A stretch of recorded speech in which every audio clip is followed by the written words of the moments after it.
حضرات سامعین محترم، بزرگوں اور بھائیوں،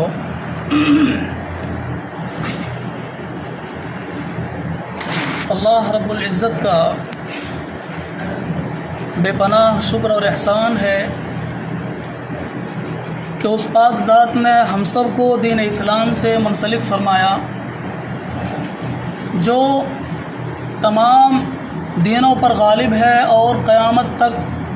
کے لیے جس دین کو اللہ رب العزت نے ہم سب کے لیے منتخب فرمایا ہے،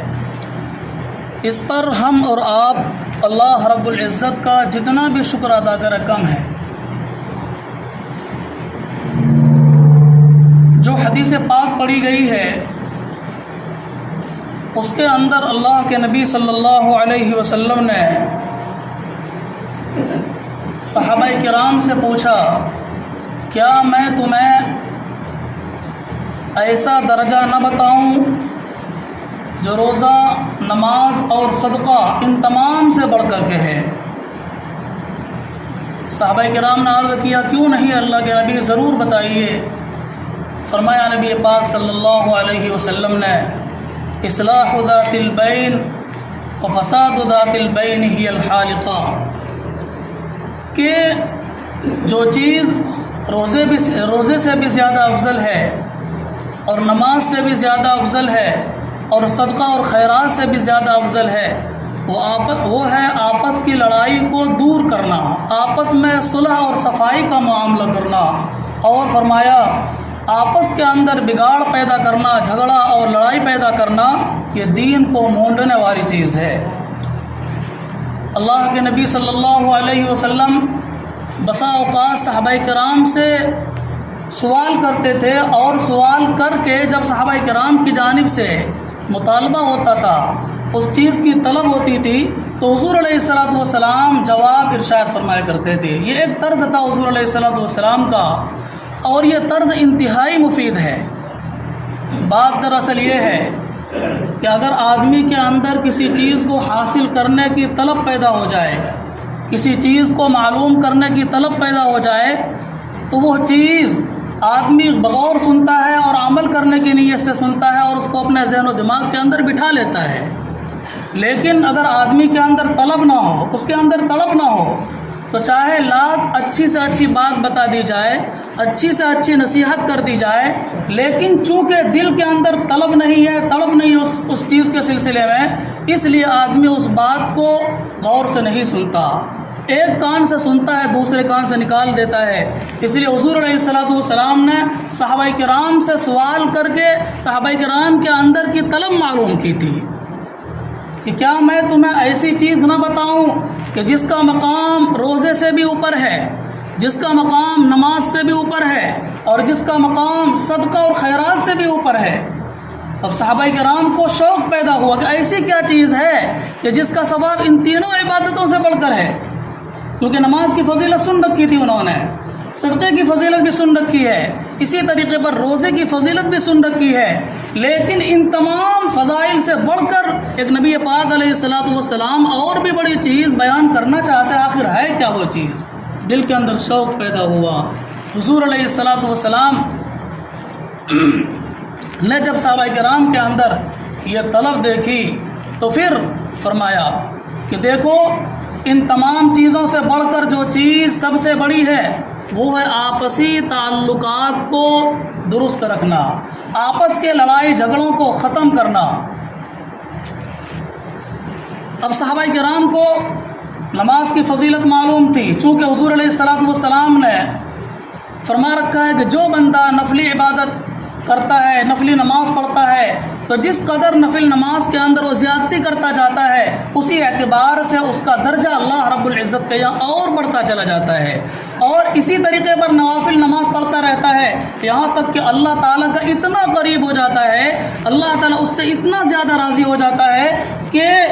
اللہ تعالیٰ فرماتے ہیں کہ میں اس بندے کی آنکھ بن جاتا ہوں جس سے وہ دیکھتا ہے، میں اس بندے کے لیے کان بن جاتا ہوں جس سے وہ سنتا ہے، میں اس بندے کے لیے ہاتھ بن جاتا ہوں جس سے وہ پکڑتا ہے۔ گویا کہ اس آدمی کا جو بھی فعل ہوتا ہے، جو بھی وہ کام کرتا ہے، وہ کام اللہ تعالیٰ کی مرضی کے مطابق ہونے لگتا ہے۔ یہ نوافل کا ثواب صحابہ کرام نے سن رکھا تھا۔ اسی طریقے پر روزے کا ثواب بھی صحابہ کرام نے سن رکھا تھا۔ اللہ کے نبی صلی اللہ علیہ وسلم نے ارشاد فرمایا تھا کہ دیگر تمام عبادتوں کا ثواب اور بدلہ اللہ رب العزت نہیں عطا فرمائیں گے، بلکہ فرشتوں کے ذریعے سے دلواتے ہیں، اور تمام عبادتوں کا ثواب ایک متعین ہے۔ مثلا آدمی اگر صدقہ کرتا ہے تو اس کا ثواب 700 گنا زیادہ سے زیادہ، اگر کسی آدمی کے دل میں اور بھی بڑا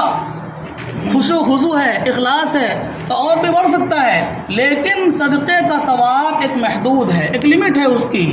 غیر محدود اور غیر لمیٹڈ نہیں ہے، بلکہ اس کا ایک دائرہ ہے۔ نبی پاک علیہ الصلوۃ والسلام نے اس کی حد متعین کر رکھی ہے، اللہ رب العزت نے اس کی ایک حد متعین کر رکھی ہے۔ تو صدقہ وغیرہ کے ثواب کی حد متعین ہے، لیکن روزے کا ثواب بیان کرنے کا جب نمبر آیا تو فرمایا الصوم لی وانا اجزی بہ، روزہ میرے لیے ہے اور میں خود اس کا بدلہ دوں گا۔ کتنا دوں گا اس کی کوئی حد نہیں، کچھ نہیں کہا کہ میں 200 دوں گا، 300 دوں گا، 700 دوں گا، 1000 دوں گا، کچھ نہیں، میں دوں گا۔ اب اللہ رب العزت کی ذات چونکہ بے انتہا فیاض اور سخی ہے، اس سے بڑا سخی کوئی ہو ہی نہیں سکتا ہے، تو اتنے بڑے سخی سے بڑے ہی ثواب کی امید رکھی جا سکتی ہے۔ تو صحابہ کرام کو نماز کی فضیلت کا بھی علم تھا، روزے کی فضیلت کا بھی علم تھا، اسی طریقے پر صدقہ اور خیرات کی فضیلت کا بھی علم تھا کہ اگر 1 روپیہ آدمی کوئی صدقہ کرتا ہے اللہ کے راستے میں تو اس کو 700 روپیے تک خرچ کرنے کا ثواب مل جاتا ہے۔ یہ تمام فضائل معلوم تھے، لیکن اس کے باوجود بھی نبی پاک علیہ الصلوۃ والسلام نے پوچھا صحابہ کرام سے کہ میں ایسا مقام اور ایسی چیز اور ایسا درجہ تمہیں بتانے والا ہوں کہ جس عبادت کا درجہ روزے سے بھی بڑھ کر کے ہے، نماز سے بھی بڑھ کر کے بھی ہے، اور صدقہ اور خیرات سے بھی بڑھ کر کے ہے۔ جب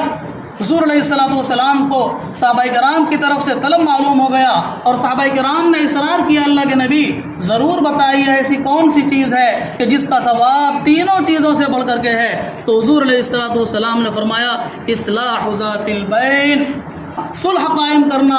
آپس کے لڑائی جھگڑے کو ختم کرنا، یہ ہے سب سے بڑا ثواب کا کام۔ کتنا بڑا ثواب کا کام ہے؟ حضور علیہ الصلوۃ والسلام کی صحت کے زمانے میں، بیماری کے علاوہ جو زمانہ ہے صحت کے زمانے میں، کبھی بھی کوئی نماز جماعت سے فوت نہیں ہوئی۔ ایسا کوئی وقت نہیں آیا کہ حضور علیہ الصلوۃ والسلام مسجد مدینہ کے اطراف میں ہو، مدینہ کے اندر موجود ہوں اور آپ علیہ الصلوۃ والسلام کی نماز جماعت سے چھوٹ گئی ہو۔ کبھی بھی ایسا کوئی وقت نہیں آیا۔ ایک وقت آیا تھا کہ جس کے اندر نبی پاک علیہ الصلوۃ والسلام کی نماز مدینہ کے اندر رہتے ہوئے چھوٹ گئی تھی، جماعت سے نہیں پڑھ پائے تھے۔ آپ علیہ الصلوۃ والسلام نے تنہا پڑھی تھی، گھر کے اندر جماعت کر کے پڑھی تھی، مسجد کے اندر جماعت کر کے نہیں پڑھی تھی۔ وہ کون سا موقع تھا؟ وہ موقع تھا جب مسلمان کے 2 گروپوں کے درمیان لڑائی ہوئی تھی، آپس میں لڑائی اور جھگڑا ہو گیا تھا، آپس میں اس طرح کی نا اتفاقیاں پیدا ہو گئی تھی۔ ایسے موقع پر نبی پاک علیہ الصلوۃ والسلام ان دونوں گروہوں کے درمیان صلح کرانے کے لیے، میل کرانے کے لیے اور اتفاق کرانے کے لیے تشریف لے گئے۔ آپ علیہ الصلوۃ والسلام کو وہ اصلاح کراتے کراتے، صلح کراتے کراتے کافی وقت لگ گیا اور عصر کی نماز جماعت کے ساتھ نکل گئی۔ صحابہ کرام نے دیکھا حضور نہیں ہے، حضرت عبد الرحمن بن عوف رضی اللہ تعالیٰ عنہ صحابی رسول ہیں، ان کو آگے بڑھایا، انہوں نے امامت کرائی۔ کہ پوری زندگی میں حضور علیہ الصلوۃ والسلام کا صحت کے زمانے کا ایک واقعہ ہے کہ جس کو لے کر نبی پاک علیہ الصلوۃ والسلام کی جماعت چھوٹ گئی تھی۔ اب اندازہ لگائیے کہ حضور علیہ الصلوۃ والسلام کے نزدیک 2 گروپوں کے درمیان صلح کرانا اور اتفاق پیدا کرنا کتنا اونچا اور بلند مقام رکھتا تھا۔ یہیں پر بس نہیں، اللہ کے نبی صلی اللہ علیہ وسلم نے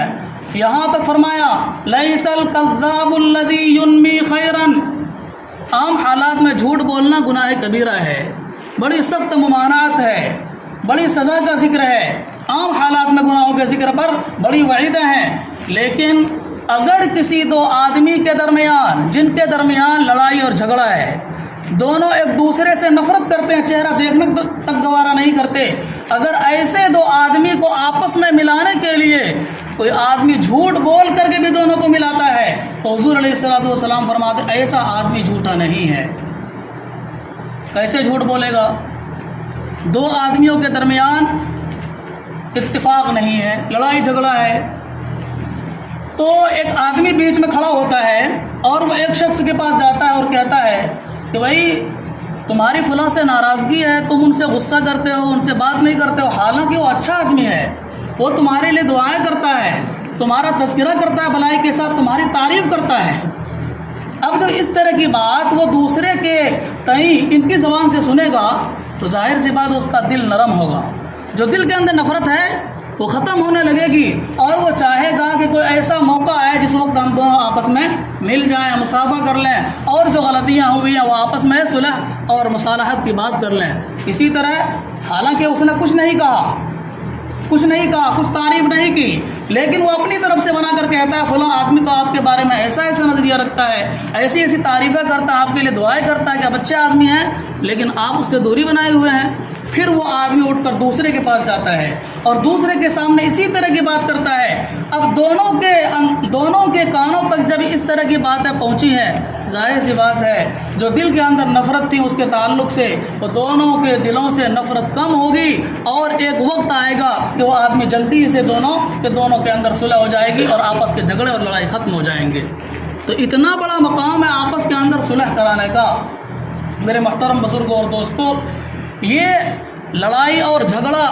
ایسی چیز ہے کہ اللہ کے نبی صلی اللہ علیہ وسلم نے اور خود اللہ رب العزت نے قرآن کریم کے اندر جا بجا اس کا تاکیدی حکم دیا ہے۔ یا ایھا الذین آمنوا، اے ایمان والو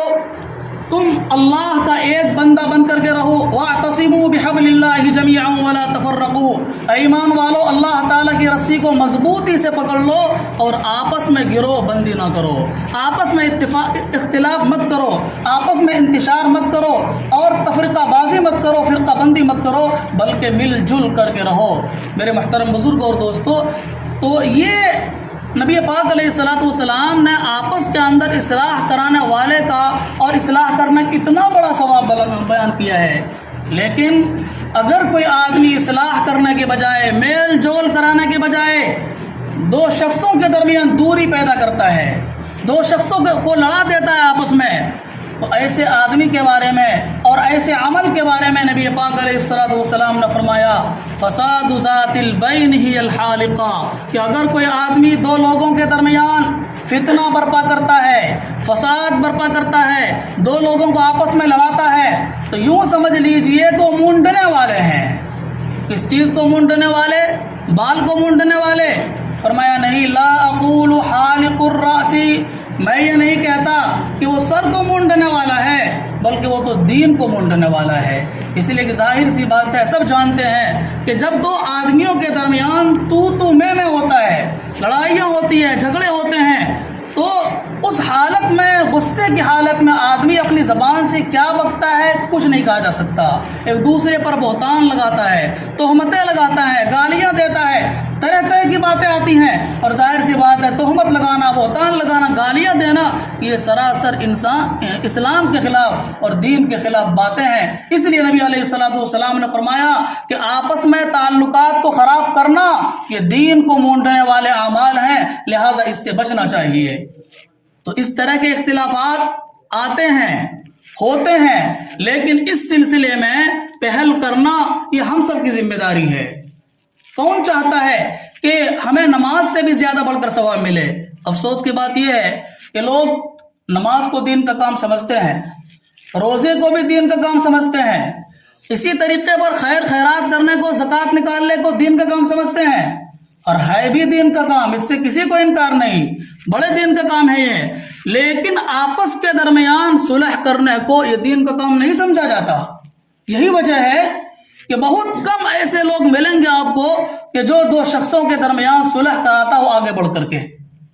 ایسے لوگ بہت کم نہ کے برابر ہیں۔ اس لیے ضرورت ہے کہ ایسے شخص کھڑے ہوں کہ جو آپس کے اندر، اگر دو گروپوں میں، دو تنظیموں میں، دو قبیلے کے اندر، دو خاندان کے اندر، جس کو گوتیا کہتے ہیں، ایسے دو لوگوں کے درمیان اگر لڑائی جھگڑے کی نوبت آئے یا ہو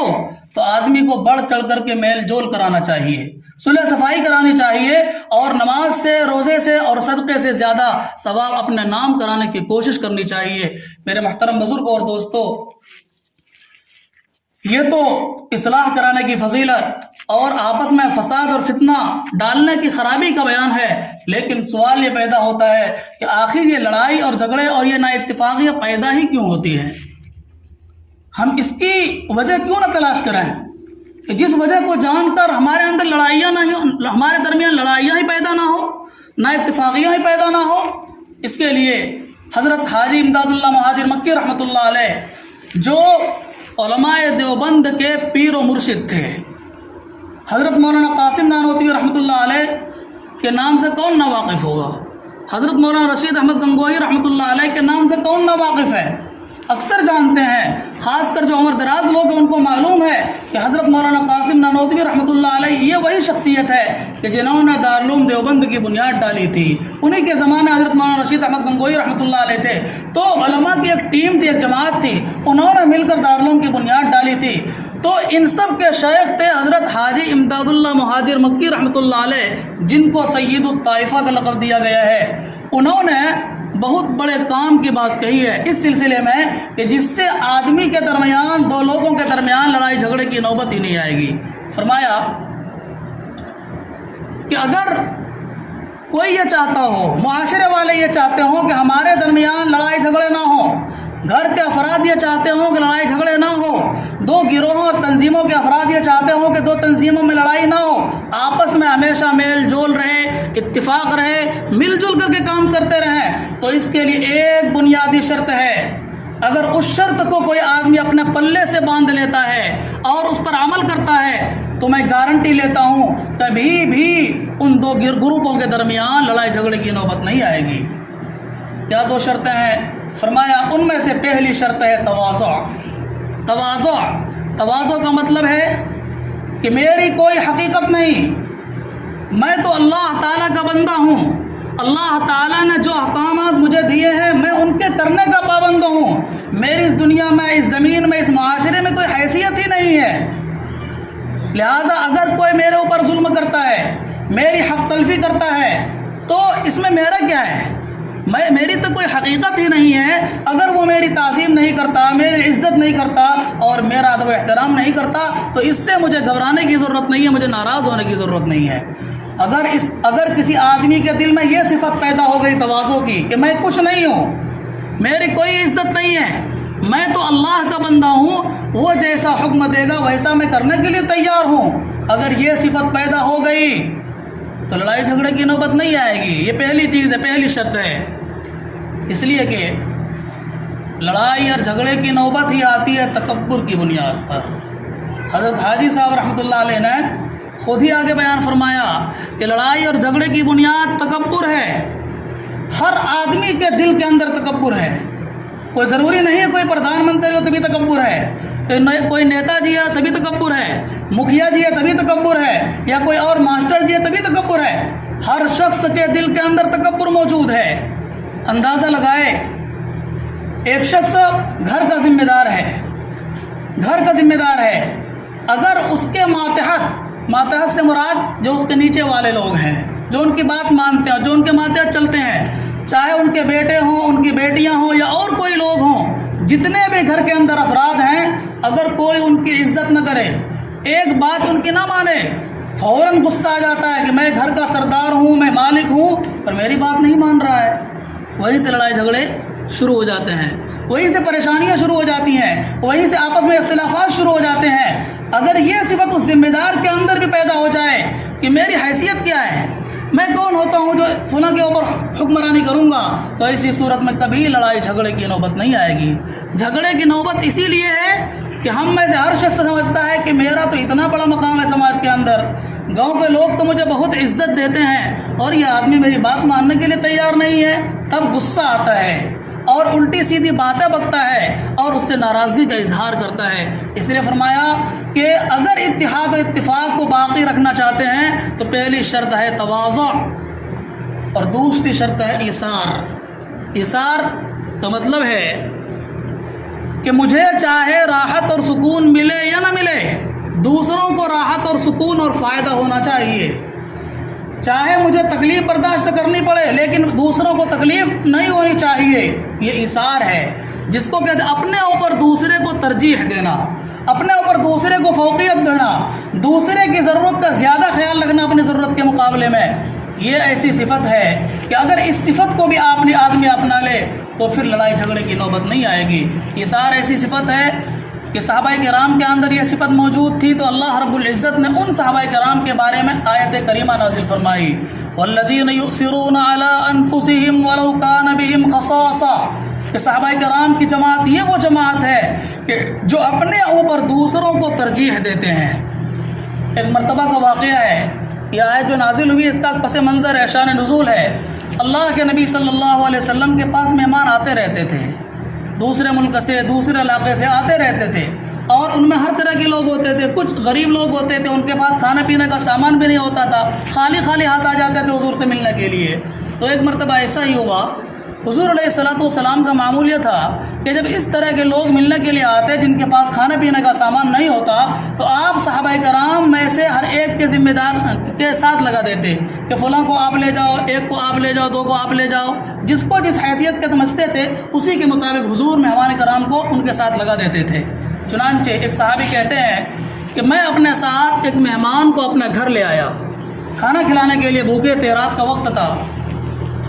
گھر آ کر کے میں نے اپنی اہلیہ بیوی سے پوچھا کہ گھر کے اندر کھانے کا سامان موجود ہے؟ اہلیہ نے جواب دیا کہ اتنا کھانا ہے کہ یا تو مہمان کا پیٹ بھرے گا یا ہمارا پیٹ بھرے گا، دونوں پیٹ بھر کر نہیں کھا سکتے۔ صحابی رسول نے اہلیہ سے کہا ٹھیک ہے کھانا لگاؤ، دسترخوان بچھاؤ۔ چنانچہ کھانا لگایا گیا، چراغ جل رہا تھا، فرمایا کہ چراغ بجھا دو۔ مہمان سے کہا کھانا کھائیے، انہوں نے کھانا شروع کر دیا۔ اور یہ صحابی رسول بھی الگ چرپائی پر ہو کر نہیں بیٹھے کہ مہمان کو یہ لگے اگر گھر والا ساتھ کھانا نہ کھائے تو مہمان اچھے طریقے پر کھانا نہیں کھا سکتا۔ تو وہ صحابی رسول بھی ساتھ بیٹھ گئے دسترخوان پہ، لیکن وہ کھانا نہیں کھا رہے تھے بلکہ کھانا کھانے کی نقل کر رہے تھے۔ ہاتھ کو کھانے تک لے جاتے، اوپر اٹھا کر منہ میں ڈالتے، لیکن کھانا نہیں کھاتے تھے، خالی ہاتھ اوپر منہ تک لے جاتے تھے۔ اس طریقے پر اس مہمان کو پیٹ بھر کر کے کھلایا ہے۔ ایسے ہی شخص کے بارے میں قرآن کریم کی آیت نازل ہوئی، والذین یؤثرون علی انفسہم ولو کان بہم خصاصہ، کہ یہ وہ لوگ ہیں جن کو اپنی ضرورت ہوتی ہے، جن کو خود بھوک لگی ہوتی ہے، جن کو خود پریشانی ہے، جن کو خود تکلیف ہو رہی ہے، لیکن اپنی تکلیف کو، اپنی پریشانی کو برداشت کر کے انہوں نے دوسرے کی تکلیف کا خیال کیا اور دوسرے کو فائدہ پہنچایا۔ اسی کو فرمایا حضرت حاجی صاحب نے کہ اگر کسی آدمی کے اندر ایثار کا جذبہ پیدا ہو جائے، اپنے اوپر دوسرے کو ترجیح دینے کا جذبہ پیدا ہو جائے، تو کبھی بھی دو گروپوں کے درمیان، دو خاندانوں کے درمیان، دو تنظیموں کے درمیان، دو انجمنوں کے درمیان اور دو پارٹیوں کے درمیان لڑائی جھگڑے کی نوبت نہیں آئے گی۔ دو پارٹیوں میں لڑائی کیوں ہوتی ہے کہ مجھے فلاں حق نہیں ملا، وہ چیز تو میرا حق تھا، مجھے ملنا چاہیے تھا، اس لیے میں تمہارے سے اختلاف کرتا ہوں، تمہاری پارٹی سے الگ ہو رہا ہوں، یہ اختلاف کی وجہ ہے۔ تو اگر کسی آدمی کے اندر یہ دو صفت تواضع اور ایثار پیدا ہو جائے تو گارنٹی کے ساتھ یہ بات کہی جا سکتی ہے کہ ایسے دو خاندانوں کے درمیان، ایسے دو شخصوں کے درمیان کبھی بھی لڑائی جھگڑے کی نوبت نہیں آئے گی۔ میرے محترم بزرگوں اور دوستوں، صلح صفائی کرانے والے کا ثواب اتنا زیادہ ہے، اللہ کے نبی صلی اللہ علیہ وسلم نے ایک حدیث کے اندر ارشاد فرمایا کہ انا زعیم ببیت فی وسط الجنت لمن ترک المراء وهو محق، کہ میں اس شخص کے لیے جنت کے بیچ گھر بنانے کی گارنٹی لیتا ہوں، جنت کے بیچ گھر بنوانے کی گارنٹی لیتا ہوں۔ جو آدمی لڑائی جھگڑے کو چھوڑ دیتا ہے حالانکہ وہ آدمی حق پر تھا، دو آدمیوں کے درمیان لڑائی ہوئی، ظاہر سی بات ہے کوئی ایک حق پر ہوتا ہے دوسرے غلطی پر ہوتا ہے، جب بھی لڑائی ہوتی ہے۔ تو اگر دو آدمیوں کے درمیان لڑائی ہوئی لیکن ان میں سے جو آدمی حق پر تھا، جو اپنے حق کے لیے صحیح لڑ رہا تھا، لیکن اس نے یہ سوچ کر کہ خواہ مخواہ بات آگے بڑھے گی، چلو میرا حق جا رہا، وہ قبضہ کرنا تو میں چھوڑ دیتا ہوں، اللہ کے نبی صلی اللہ علیہ وسلم نے ایسے شخص کے بارے میں فرمایا کہ میں اس شخص کے لیے جنت کے بیچوں بیچ گھر بنواؤں گا۔ لیکن ہماری کیا حالت ہے؟ ایک بالشت کے لیے بھائی بھائی میں لڑائی کرتے ہیں، خون خرابہ کرتے ہیں، ایک دوسرے کے خون کے پیاسے ہوتے ہیں اور اس طاق میں لگے رہتے ہیں کہ اگر مجھے موقع مل جائے تو اس شخص کی جان لے لوں گا۔ فرمایا حضور نے اذا التقى المسلمان، کہ جب دو آدمی آپس میں ملتے ہیں فالقاتل والمقتول کلاہما فی النار، تو ایسے جگہ پر قتل کرنے والے اور جس کو قتل کیا گیا دونوں کے دونوں جہنم میں جائیں گے۔ صحابہ نے پوچھا اے اللہ کے نبی، قاتل کا جہنم میں جانا سمجھ میں آتا ہے کہ اس کی غلطی ہے، فلاں کو بغیر کسی جرم کے مار دیا تو یہ تو جہنم میں جائے گا، یہ بات ہماری سمجھ میں آتی ہے، لیکن مقتول کو تو ظلماً شہید کیا گیا، اس کو تو خواہ مار دیا گیا، اس کو جہنم میں اللہ رب العزت کیوں کر ڈالے گا؟ اللہ کے نبی صلی اللہ علیہ وسلم نے بات سمجھائی اور فرمایا اس لیے کہ یہ آدمی بھی اس چکر میں تھا کہ اگر مجھے موقع ملے گا تو اس کو بھی مار ڈالوں گا۔ دونوں ایک دوسرے کے خون کا پیاسا تھا۔ اتفاق یہ ہوا کہ اس شخص کا داؤ چلا اور اس نے اس کو مار دیا، اور اس کا داؤ نہیں چلا اور وہ شہید ہو گیا، وہ مقتول ہو گیا، وہ مر گیا۔ اس لیے اللہ کے نبی صلی اللہ علیہ وسلم نے فرمایا کہ ایسے موقع پر دونوں آدمی، چاہے وہ قتل کرنے والے ہوں یا جس کو قتل کیا گیا، دونوں کے دونوں جہنم میں جائیں گے۔ اس لیے مسلمانوں، ضرورت ہے اس بات کی کہ آپسی اختلافات کو، آپسی لڑائی جھگڑے کو بالکل ختم کر دیا جائے اور ایک اللہ کا بندہ بن کر کے رہا جائے، اور یہ سوچا جائے کہ میرے ذمہ اللہ رب العزت کے جو احکامات ہیں میں اس کو کروں گا۔ اگر یہ چیزیں پیدا ہو گئی تو گارنٹی دی جا سکتی ہے کہ اختلافات ختم ہو جائیں گے۔ ایک توازن پیدا کیجئے اور دوسرا اپنے اندر ایثار پیدا کیجئے۔ ایک اور بات ہے جو لڑائی جھگڑے کے ختم ہونے کا ایک بہترین اور مؤثر ذریعہ ہے، اور وہ حدیث ہے۔ اللہ کے نبی صلی اللہ علیہ وسلم نے ایک حدیث کے اندر ارشاد فرمایا احب لاخیہ ما یحب لنفسہ، اے لوگو اپنے لیے وہی پسند کرو جو دوسروں کے لیے پسند کرتے، دوسروں کے لیے وہی پسند کرو جو اپنے لیے پسند کرتے ہو۔ وَاکرہ لِأَخِیکَ مَا تَکرہ لِنَفْسِکَ، اور جو تم دوسروں کے لیے ناپسند کرتے ہو اپنے لیے بھی اس چیز کو ناپسند کرو۔ ایک ایسا اصول اور ضابطہ بتایا حضور نے کہ اگر اس کے مطابق عمل کرنے لگے تو کبھی لڑائی جھگڑے کی نوبت نہیں آئیں گی۔ کیا فرمایا حضور نے؟ جو چیز تم اپنے لیے پسند کرتے ہو دوسروں کے لیے بھی پسند کر لو، اور جو چیز اپنے لیے ناپسند کرتے ہو وہ دوسروں کے لیے بھی ناپسند کرو۔ مثلا ایسے موقع پر جب کسی سے اختلاف ہو اور کوئی چیز لینے دینے کا نمبر آئے تو ایسے موقع پر آدمی اپنے آپ کو دوسرے کی جگہ کھڑا کر کے دیکھے کہ اگر میں اس شخص کی جگہ ہوتا تو میرے لیے کیا چیز پسند ہوتی اور میرے لیے کیا چیز ناپسند ہوتی۔ جو چیز میرے لیے پسند ہے وہی معاملہ میں اس وقت اس کے ساتھ کروں گا، اور جو چیز مجھے ناپسند ہے اس سے میں اس شخص کو بچاؤں گا، اس کو اس طرح کی چیز کا مکلف نہیں بناؤں گا۔ اگر یہ صفت پیدا ہو جائے تو آدمی کے اندر سے جو اختلافات ہیں، جو انتشار ہے، وہ سب کے سب ختم ہو جائے گا۔ ہمارے معاشرے کی خرابی یہی ہے کہ ہر شخص اپنی خواہش کو پورا کرنے کے چکر میں رہتا ہے، اپنی عزت کو بچانے کے چکر میں رہتا ہے، اپنے حقوق کا مطالبہ کرنے کے چکر میں رہتا ہے، اور اپنی ضرورت کو پورا کرنے کے چکر میں رہتا ہے، جس کی وجہ سے سامنے والے سے اختلاف ہوتا ہے، لڑائی ہوتی ہے، اور آپس کے اندر اس طرح لڑائی جھگڑے کا سلسلہ شروع ہو جاتا ہے۔ اگر آدمی اس چیز کو پسند کر لے جو چیز اپنے لیے پسند کرتا ہے، اپنے لیے پسند کرتا ہے کہ میں اچھے سے اچھا کھانا کھاؤں، تو دوسرے کے لیے پسند کیجئے۔ اپنے لیے ناپسند کرتے ہیں کہ میں